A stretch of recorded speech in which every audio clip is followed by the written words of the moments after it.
her goodwill was recognized by probably the person in the room who had the greatest reason to take offense, and yet that woman did not, but returned her goodwill with goodwill of her own. The Village Square, a nervy bunch of liberals and conservatives who believe that disagreement and dialogue make for a good conversation, a good country, and a good time. At the Village Square, we talk about politics, religion, and race. You know, the topics your mom taught you never to discuss in polite company. Listen, at the Village Square, we make pigs fly. Welcome to Village SquareCast. This is Vanessa Rouse.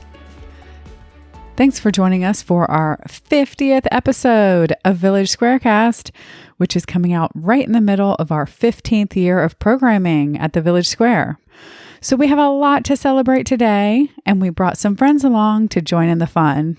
Today, we'll be looking back on the wild ride of the past 15 years of bringing people together who don't look or think alike to discuss the thorniest issues of our time while actually having fun. You'll hear about moments that made us laugh or cry, moments that inspired, and other behind-the-scenes stories that demonstrate how our unique model of bridging divisions works. While we're doing all this celebrating, this is the perfect time for a really big announcement. Drum roll. Village SquareCast, just this week, joined the Democracy Group podcast network. We are so excited to be the newest addition to this fantastic group of podcasts who are all committed to examining what's broken in our democracy and how we can work together to fix it. This is awesome news for you too, because you can subscribe to the Democracy Group to get a sampling of episodes from the other trusted shows in this network, or you can subscribe to the shows individually. Head on over to democracygroup.org/shows to check it out. And while you're online, check out our partner in this podcast series, Florida Humanities. You can find them at floridahumanities.org. We are so very thankful to Florida Humanities. All right, back to the program. This celebration of 15 years and 50 episodes of building trust across color, creed, and ideology is packed with practical bridge building tips that you can use in your own relationships. And hopefully this little chat will also provide some inspiration for doing just that as you hear how this journey has transformed relationships in the lives of our guests. Joining us today are Bill Mattox and Vita Woodrich, two of our dearest friends who've helped shape what we do here at the Village Square. You may recognize those names, and in just a minute you'll recognize their voices because they facilitate on the regular. They're also members and board members of the Village Square, but mostly they're just regular people who discovered the Village Square a long time ago and have been sucked in ever since because they're so passionate about what we do. Of course, we also have our founder and president, Liz Joyner, here with us today because, well, there would be no Village Square without Liz, and so there's no 15-year celebration without her either. I've come to realize that Liz is like a celebrity in the bridge building world. She's known all over the country as a sort of pioneer in this space because of how she saw a desperate need for this type of work a long time ago, and she did something about it. Liz delights in sharing what we've learned over 15 years with the rest of the nation. As for me, my role here is groupie, number one fan. I'm in awe of these people, and I just want to soak up everything they say. All right, let's bring in Bill Mattox, Vita Woodrich, and Liz Joyner.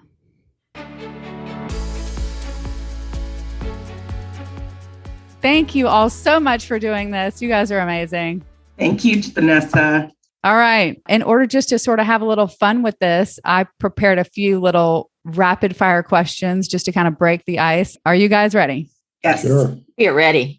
All right. Mac or PC? Mac. PC. PC. Really? I didn't know this. I don't know. Like liberal and conservative is one thing, but I'm not sure I can move past this one. All right. Footloose or The Matrix? Footloose. Footloose. I love Kenny Loggins so much. And for the trifecta, Footloose, mainly because I figure that we're kind of trying to get out of the Matrix at the Village Square, out of the Matrix and into Footloose. And Footloose has who as its lead actor? Kevin Bacon, 6 And degrees. that's really kind of what we do.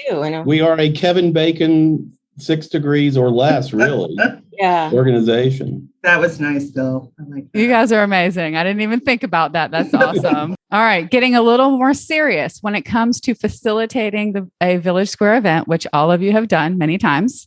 Would you rather actually be a facilitator or be in the audience? I want to answer for Bill. Ooh. Good, because I don't have a good answer.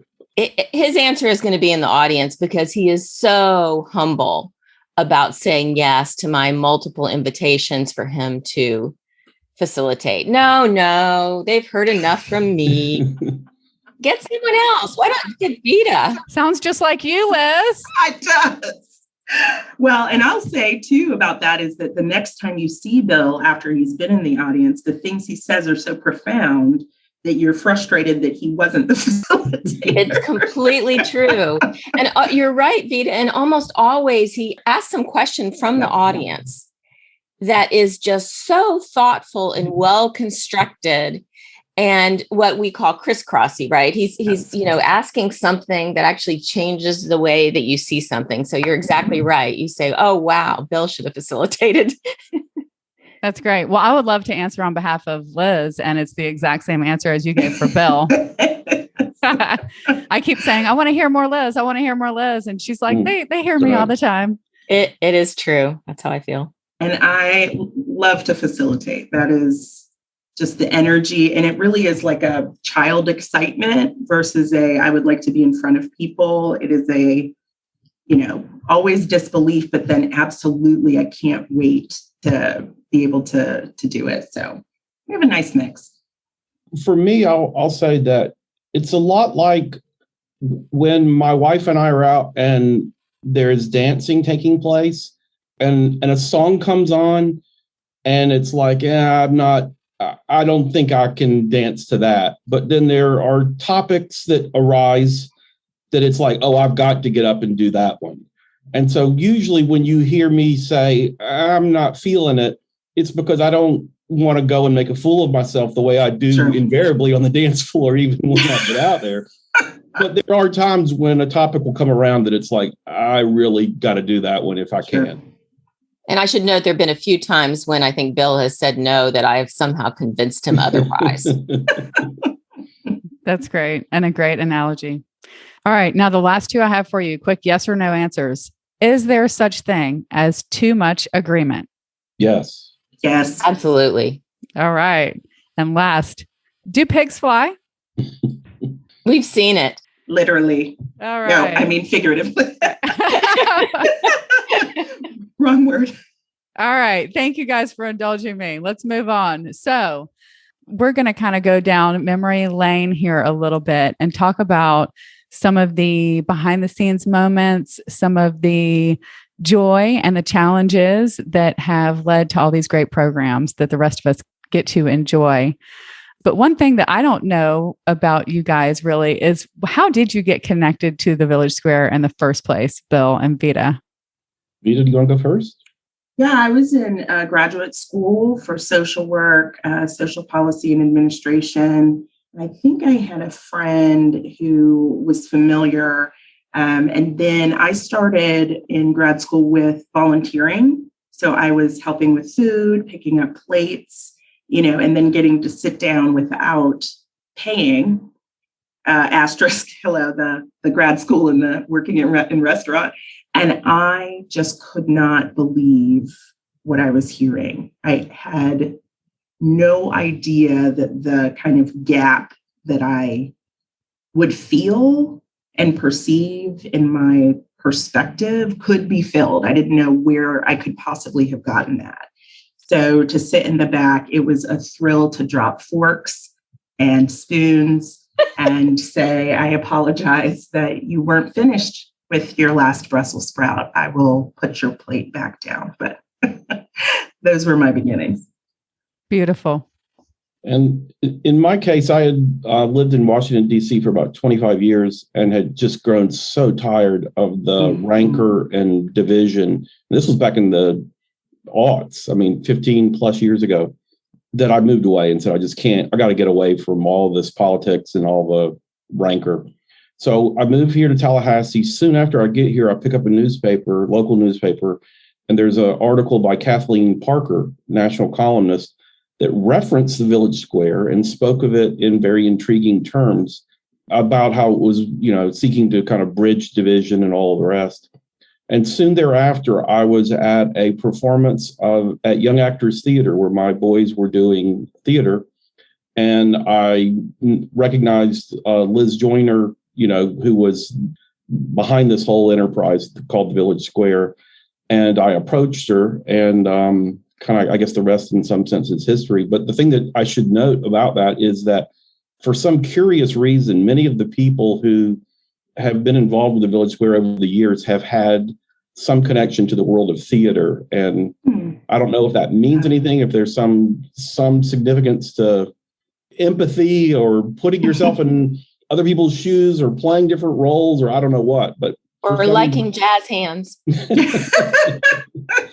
But at any rate, that's how I first got introduced. That's great. And it comes full circle. You just recently helped facilitate a program at Young Actors Theater, right? This season? Yeah, in fact, that was the second one that both were works that had civil rights themes. And we were able to do panel discussions prior to both of the performances where we brought some civil rights heroes from our local community here and did interviews with them. And yeah, those, by the way, would be topics that when I heard the music play said, I've got to dance to that. Let me moderate if you would. And thankfully, Liz has been very accommodating on those because I just love those stories and I love the people and interviewing them for that.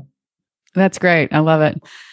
One of the reasons why we asked you, Bill and Vita, to come on is, as Liz said, you guys have helped imagine, construct, and deliver programming. You guys are everywhere. We appreciate you being here. And I think it just shows you kind of got hooked in and the rest is history, as they say, but we're going to go through some of that history. So let's talk about, can you give me a most inspiring moment that you've had at the Village Square?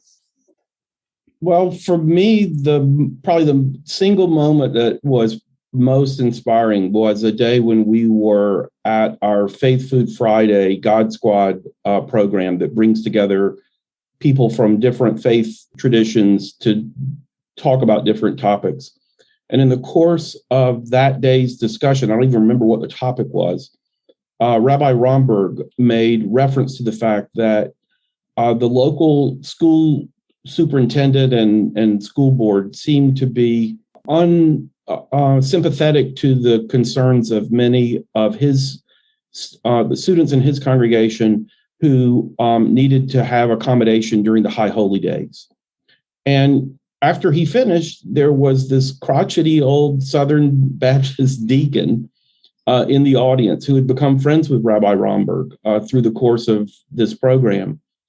And he stood up and he said, Rabbi, I'm going to organize a letter writing campaign to let the school superintendent know that people beyond your congregation are concerned about this and would like to see accommodation.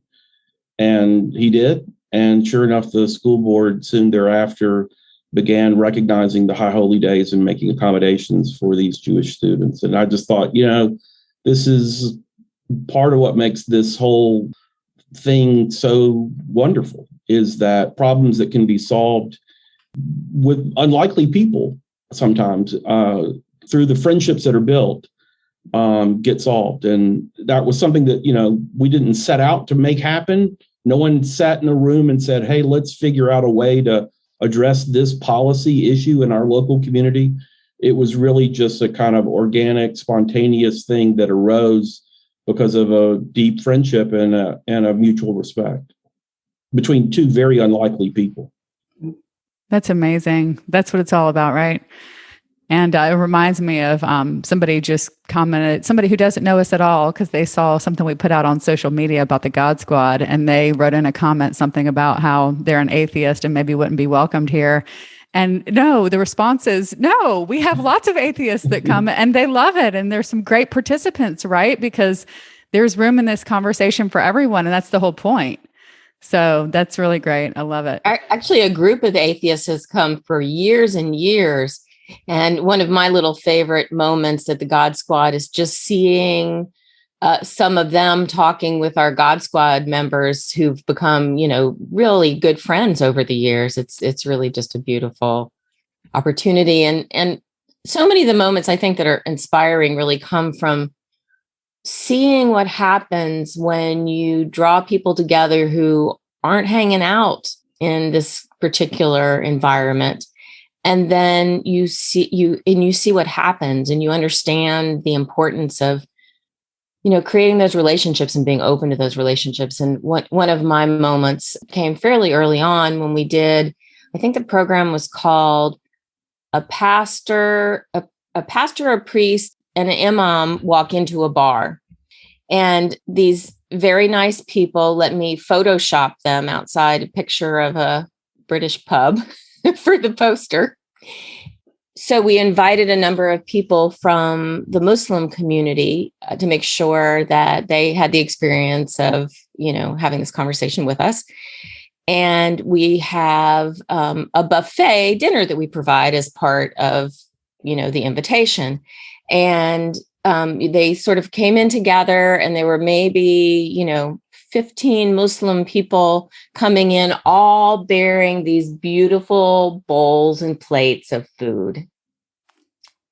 And it really just made me realize what an important moment we were in. And so we cleared off the table and made a space, and people who had already gotten their food came back for some of the food that our wonderful guest brought with them. And it was just really beautiful. That's amazing. I think we're hungry for moments like that.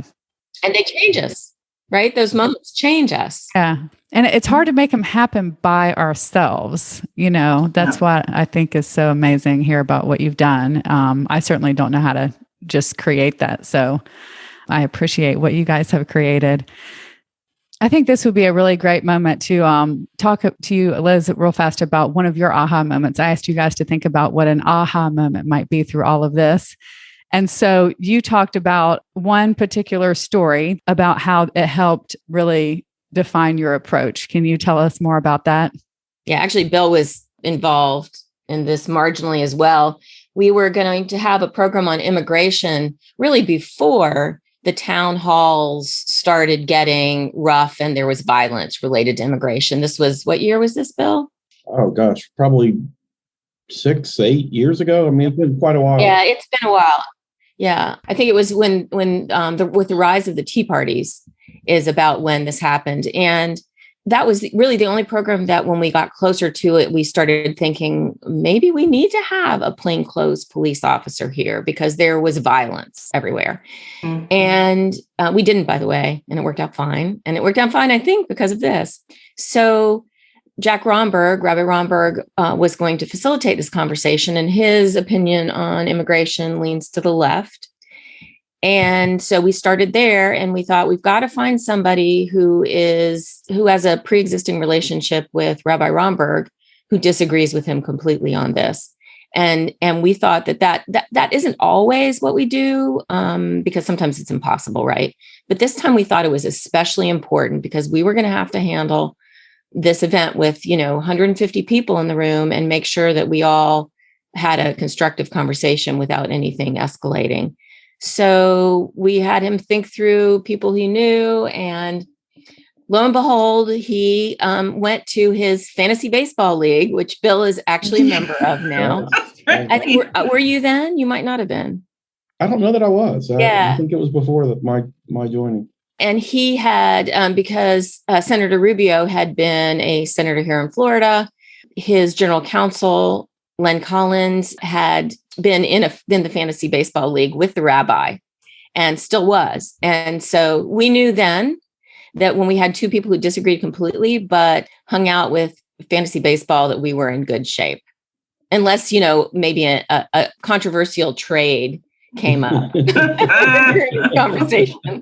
So from there, we were able to build a panel that was it was beautiful and it was amazing. It was informative and we learned so much and we had so many different opinions there for that evening. But it's those relationships of respect, the human to human. I know you and I know that your intentions are good and we can disagree now, that are the key to all of this and the thing that we have to come back around to. And now we teach this model, and that's almost always an example we use, although we've used that strategy so many times now. It really is how we build panels. And with that too, we're not having deep conversations every time we interact with people. I think, again, talking about kids and so on, none of that, it doesn't mean that all of that moves into some sort of hard discussion where we need to try to, remind ourselves of our foundational relationship with one another. You might have those conversations twice, or you may just know about it. And you don't have some sort of significant conversation with somebody else. And so what Liz is saying about just the human component, something can happen on the news, and that doesn't mean there's an obligation for you to have this discussion and see how you and your friend handle it. So the human part is that the, day-to-day things going on where, again, that connection is there, that camaraderie, that, familial almost way of just continuing forward, which does not mean that we are plowing through, pushing through every issue, everything, every time you get together for Sunday dinner. And that is, I think, really important as well to see. Almost to the contrary, in many ways, that a large part of what we're doing together is having a good time and enjoying each other's company. Exactly. And actually, I wonder, Bill, if you could say a word about carom shots, because I think they're important. Yeah, I think one of the things that we've learned is that a lot of times when you approach a concern or a topic, that sometimes if you take it on in a head-on, through the front door kind of fashion, that you're more likely to have people retreat into their tribal trenches and start lobbing grenades back and forth. And that sometimes you can have a more constructive conversation if you find a way to enter through the back door and in a way that is a little bit unrelated or surprising to people, or to have them interact with one another in some common project that isn't about the underlying problem, but that helps build trust in a way that then leads to making it easier for problems to be solved. And so in a lot of ways, I liken this in some ways to how in billiards, especially with like bumper pool, which I played a lot when I was a kid, that you sometimes have straight shots at the pocket, but very often have to take a carom shot where you bounce something, either one ball off another or a ball off the side cushion, so that you can end up in the pocket. And however we get there is fine. We'll take the front door approach, the straight shot, but oftentimes the carom shot proves to be more effective. And that's, as far as I know, that's a complete Bill Mattoxism. Yep. I've never heard anyone describe it that way, but I use it all the time now.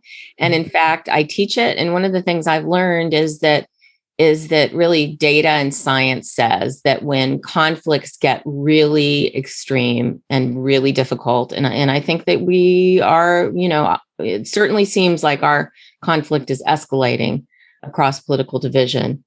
You actually get better results by taking the carom shot. And in fact, leading into the Good Friday Accords in Northern Ireland, they were actually intentional about not specifically continuing to address the differences in the conflict, but rather they would do things together. Like they would build a community center, they would string Christmas lights. And that there's really science that supports that notion that by knowing people face to face, by standing beside them, by doing something together, that it really changes the nature of the conflict. Brilliant. All right, let's lighten things up a little bit. What about moments that have made you guys laugh along the way? One of my favorite things about these programs is how there is laughter. And I would like to say, Bill, always you have me laughing and you're laughing. Like you have a way of just like asking questions while you're chuckling, and it's beautiful. And I love it. And I have to plug in real fast and say, one of my favorite moments from Let Friendship Redeem the Republic is when Liz was there with her friend Jacob, and he described this moment where he was at a conference and he walked into a breakout session that Liz was hosting or whatever, and he said it was on civility, and he walks in and there's laughter in the room. Everybody's just laughing and having a great time, and he's like, "Wait a minute, this is about civility? Like it's kind of a heavy topic. Like why are we laughing?" And so I love that. And it really does set the stage for how you guys make this kind of something different. So with that, Bill, how do you keep us laughing, and what's made you laugh along the way? So I do.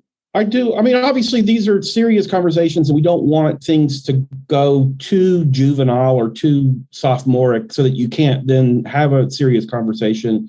But I do think it's really important to have a lighter spirit to the occasion. And so one of the things that I've long appreciated about Liz is that she takes great care for one thing, there's always food or drink or both at these gatherings, because that kind of brings people together. And there's something about kind of breaking bread together and sharing a meal that I think is unifying. But I also think that she not only kind of looks at this as an opportunity to just simply serve food to satisfy your dietary needs, but she really approaches her work like that of a hostess putting on a dinner party. And at a good dinner party, there's, great conversation, interesting people, often lots of laughter. And so it only seems to me to fit the occasion for us to interject humor, where it's appropriate, I will often look for such opportunities. And so, I mean, usually the people themselves will make it easy for us. I remember, and I need you to tell this story, Liz, but Liz asked me to moderate this really interesting discussion that we once had between a Catholic priest and the head of our local LGBT theater. That's a very kind of avant-garde sort of theater. So two people you could not have imagined being kind of any more different. And Liz and I went with the two of them to do like a coffee in advance, several weeks in advance, just to kind of help everyone get to know one another and feel comfortable with what was going on. And when they first gathered, pick up the story at this point, Liz, because I want you to tell about the common ground that they found over a particular color. It's weird because Terry invited us to tour her theater before we met. Do you remember that? Mm-hmm. Which was, and she told us about, the history with the theater, her hopes and dreams. So it was just like this wonderful humanizing moment. And then we walked across the street to grab a cup of coffee. And, I think you and I knew that both of them were incredible people who had a great sense of humor and so interesting and warm and open to others. And so we hoped that it would go well. And at some point in time, I don't know, we were talking about differences and how they saw things differently. And Terry piped up, "Hey, I know what we have in common. We wear a lot of black." That's great. And so we were all just laughing together. And that whole pre-meeting, we laughed together. It just started then and it kept going. And one of the things I learned from John Haidt is that that's actually called muscular bonding, that we humans really do bond in moments of laughter or singing together or jumping up and down when our team is, doing well in a game, and that those are actually really important human moments for us. And I love both of those humans. And by the way, we need to pop up the picture of Father Tim and Terry into the show notes now that we've absolutely. Absolutely. Oh, yes. Epic. I love that. And so I love how you started that, Bill, with just the kind of environment that you're going for here when you create these events. And it reminds me of the language that Village Square uses. And that's one of my favorite things too, from program titles to how, there's the story on the website that I, could just sit down and read over and over because it's amazing. But there's this like really clever language that you use when you're talking about really serious topics, and it just makes it fun. So program titles, that's one of the things. So actually Bill is my secret weapon friendship for resolving program title ideas. Amazing number of programs through the years. He has just distilled it down into the perfect title. Oh, look, all of this that you're talking about, Vanessa, the language, the description of our story and all that. This is Liz. Liz is, it's genius. This is so Bill to say. No. There is so much about our brand that is found in that language. It is so key because so much of what we're trying to do is to invite people to an environment that they may be wary of, that we want them to see as welcoming. And again, this comes back to this whole kind of dinner party, convivial sort of gathering. And that language that Liz uses, both in titles and in descriptions of conversations, descriptions of our story, it's serious, it's weighty, it's, there's some meat there, but it's presented in such an inviting way. And so, yeah, she's genius. I get to sometimes, help review topics or ideas and offer feedback and input, but she's the real genius behind it all. So I'm looking at some of the posters behind me to remember names of programs. Actually, one of them up there is 7 Deadly Sins. I'm pretty sure that we came up with that particular title. We thought we're there. It's not necessarily welcoming, but like, who isn't going to come to a program that's called 7 Deadly Sins? Right. And as I'm going back for my 4th dessert on the gluttony part. And so, we definitely are irreverent in how we title things. We try to capture the importance of the topic at the same time as we try to be a little bit different because, one of my theories is that Eat Your Broccoli Civics, unfortunately, in the age of the internet is dead. You've got to give people a reason to spend their valuable free time to hang out with you. Yeah. And so it needs to be interesting. We had a group naming one time that turned out to be, the name of the program was Fears, like the bar Cheers. It's written out like Cheers in the same font-ish, where not everyone shares your pain. And we were in a room full of people and we were trying to decide what to do with this particular topic. And believe it or not, we ended up making it that we set the stage up like a bar. And the moderator was the bartender and had a Fears t-shirt on. And when we introduced people, we, did a little video of them, and then they came, into the bar like they would at Cheers. And it really basically just sat at the bar and talked. And we really did that. I can't even believe it. I still have all the props from, she actually brought some alcohol with her, like her little bartending kit. One of the, yes. So we've done all sorts of things. So fun. That's amazing. All right. Now that we're having so much fun, let me go to something a little bit more serious. Liz, I would love it if you would tell us, are you comfortable telling us about a moment at the Village Square that made you cry? There have been many of them. Some have made me cry in frustration, so I'm going to pass on those. But most of the times the moments that have brought tears to my eyes have been just incredible human moments, like at the God Squad. I really believe that anyone who was there for this particular program, we were talking about racism, and a Black pastor who has been a member of the God Squad since the very beginning, Pastor Derek McGee, started talking about having the conversation with his son about race and about, driving and Derek, I don't think that there's ever been a moment like that where you fully understand where he was. And I don't know. I'm having a hard time finding words because there really were none. And we had, a packed house of people. You could hear a pin drop as Derek told the most human aspects of his fear for his son.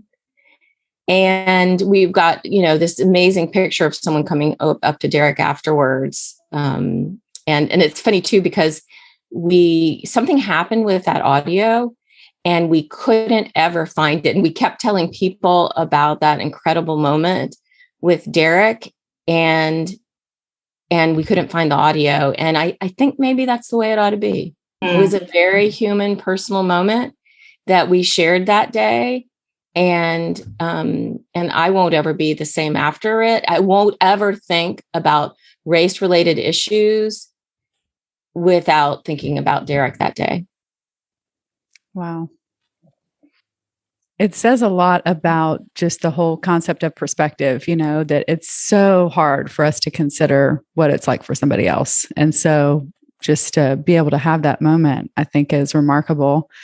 And that is, I've laughed on so many episodes, but there's only a couple, I can think of two where I cried. And one was also about race. And it was a similar moment. It was an early episode right in the aftermath of George Floyd. We had the local color listen in, and it was a unique one where it wasn't aired to the public first on Zoom. It was just, we put it up on the podcast only, and because it was an intimate conversation between just a few people. And actually, also, it's the only one where we haven't used people's real names because we weren't sure whether, they were going to want to, we wanted them to feel a little bit more comfortable. And so having a fun name like Sunshine, for example, allowed people just to probably speak a little bit more freely. And there was a woman during that program that talked about how she had these moments of thinking about the tragedy as a mother, as a Black woman. And it was just, I can't even do it justice. So you'll have to go listen to that. It was a local color listen-in. But it was kind of that same moment for me where you just don't get to hear that. I don't get to hear that in my life, and I feel sad for that. I wish that we had more of those moments, but I feel you.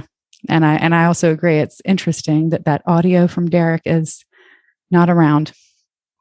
One thing I'll note also about that whole incident is that part of, I suspect, why that moment was so powerful is because of who Derek is and how he is viewed by folks in our community and how broad his following, if you will, is. And this, in my mind, speaks to the importance of that crisscrossy thing that we do, where we often look for people who don't fit neatly into categorical boxes.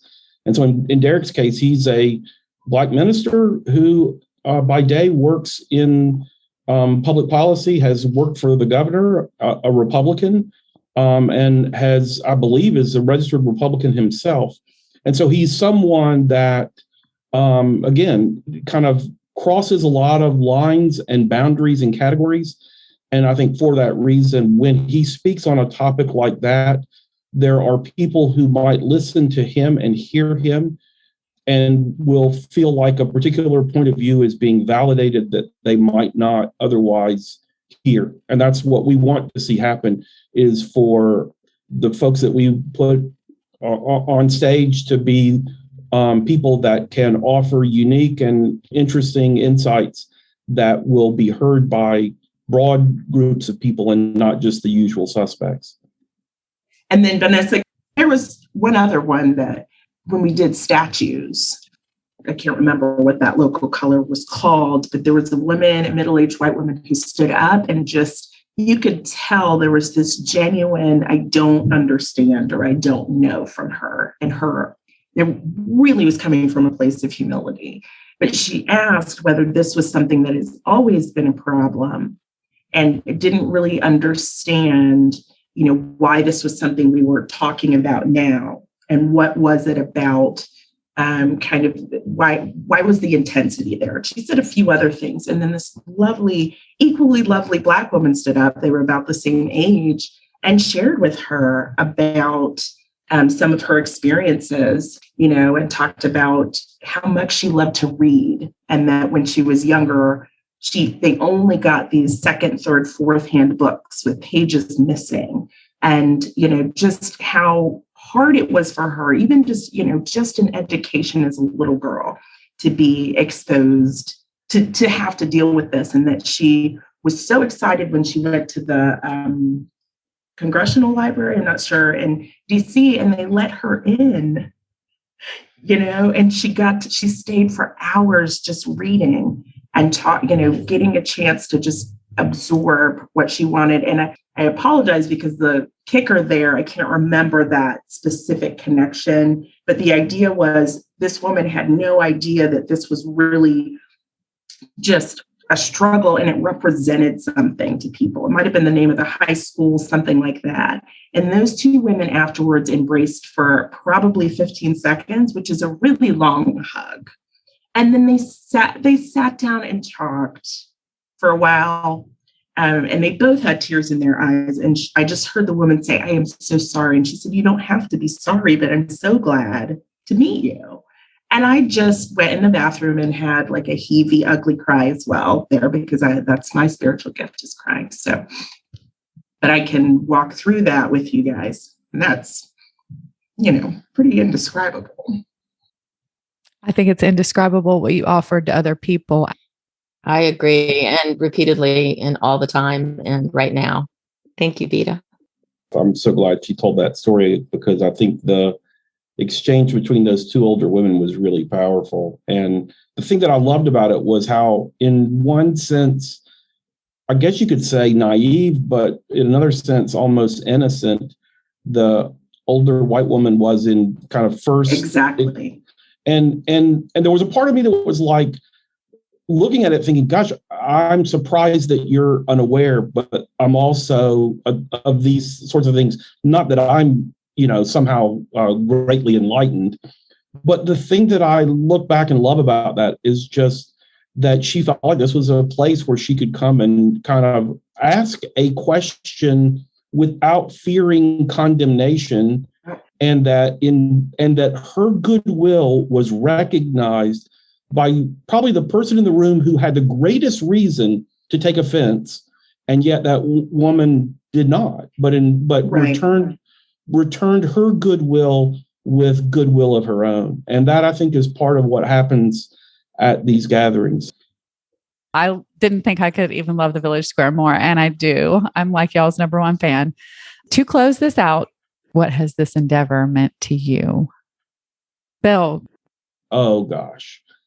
So like I said, I stumbled upon the Village Square soon after leaving DC, determined to get as far away from politics as I possibly could.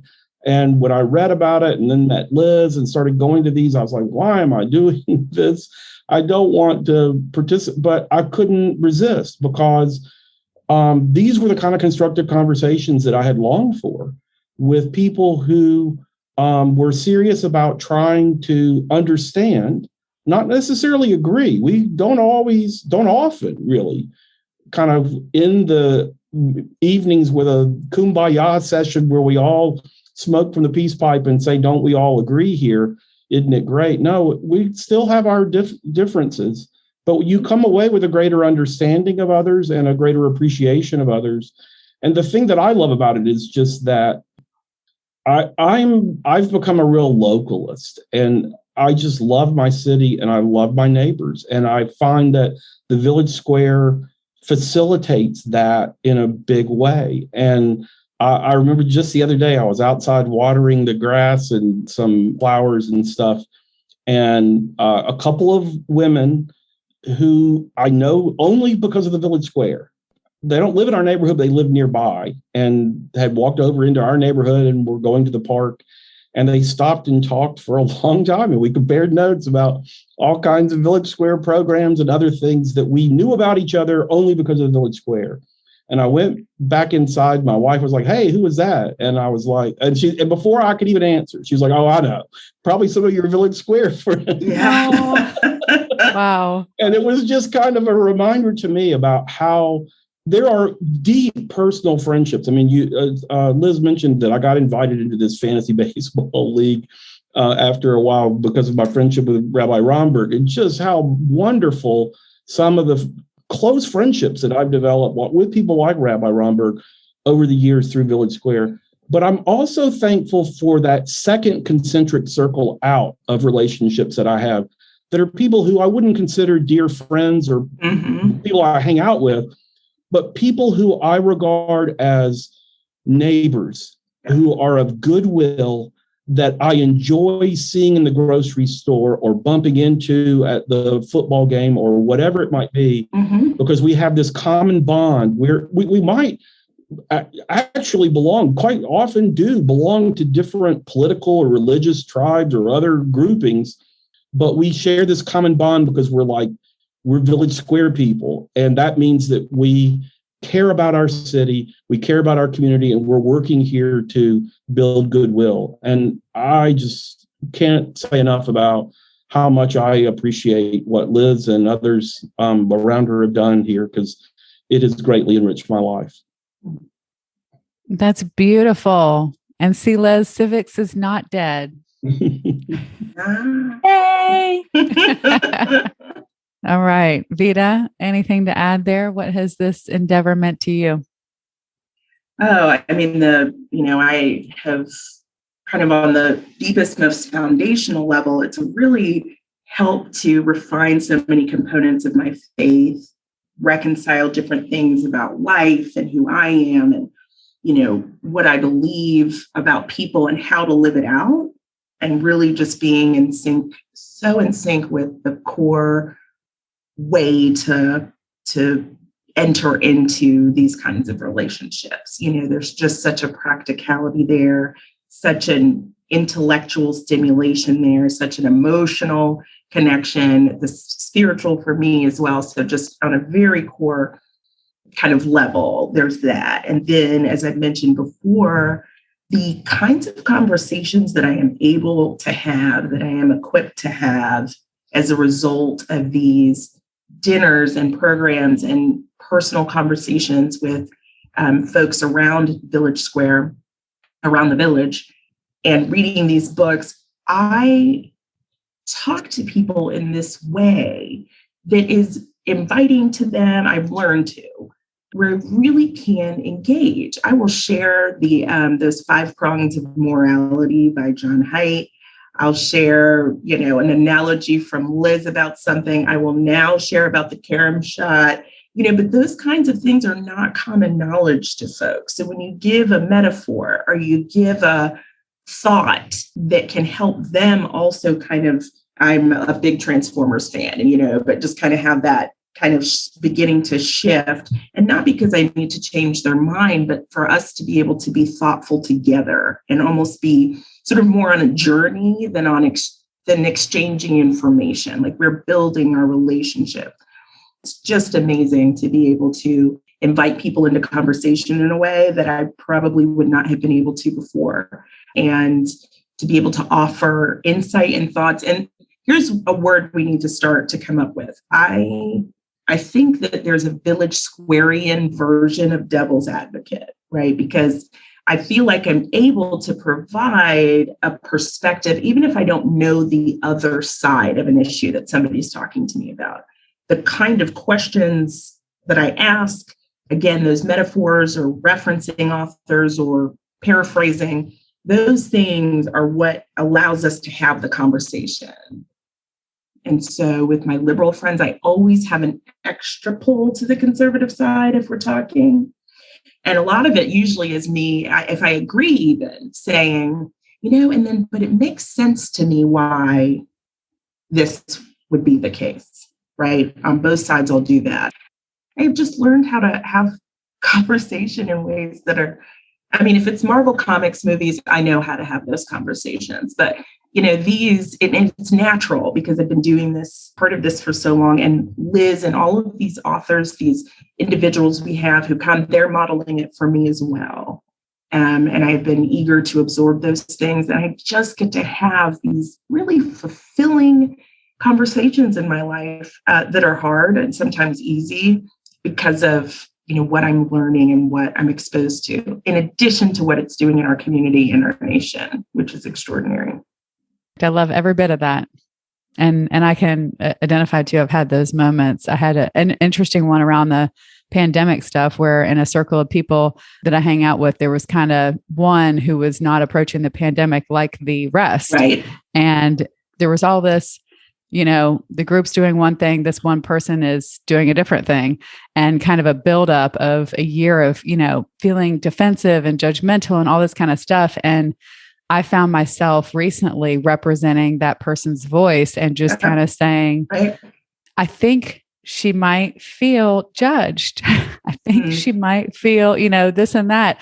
And the response by multiple people back to me was, I never considered that. Exactly. I never looked at it that way. And I thought that was peculiar. I was like, and I had to reflect back on, all this learning I've been doing has been helped me get to where I can put myself outside of me and think about what it must be like to be her. That's exactly it. And that, I've never thought about it. And not because you want to catch someone or because you're trying to, it really is just a joy to have those moments with people. Right. Absolutely. Liz, do you have something to bring us home? I don't know if it'll bring us home, but as you all are talking, it made me think of one of my favorite quotes. And I do think it's very Village Square-ish. It's written by John O'Donohue, Walking in the Pastures of Wonder. One of the most exciting and energetic forms of thought is the question. I always think that the question is like a lantern. It illuminates new landscapes and new areas as it moves. That's it. I would like that sent to me, please. Will do. And so well said. I'm trying to train myself, Liz. I've heard you talk about questions, the importance of questions before, and I'm really, really working hard to ask more questions and listen more rather than just start talking. And they're really so easy, but I don't think they come as naturally to us in this particular time. It's like we're ready to pitch our argument instead of just ask them more about theirs. Right. Yeah. Well, thank you guys so much. Y'all are amazing. I appreciate you. I love you all. This is great. Good to see you guys. Thank you so much. Love you back. Thanks. See you guys.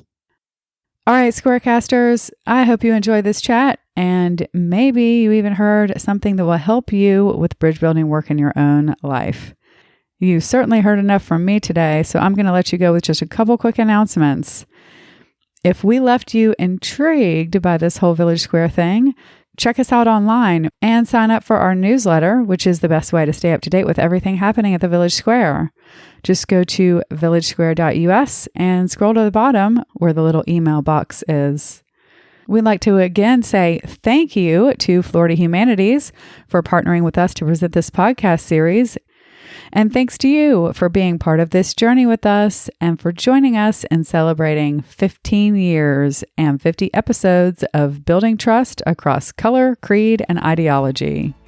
Until next time, we challenge you to reach out with an open heart and mind to someone who doesn't look or think like you. It changes everything. We'll talk to you soon, and thank you so much for listening to Village SquareCast.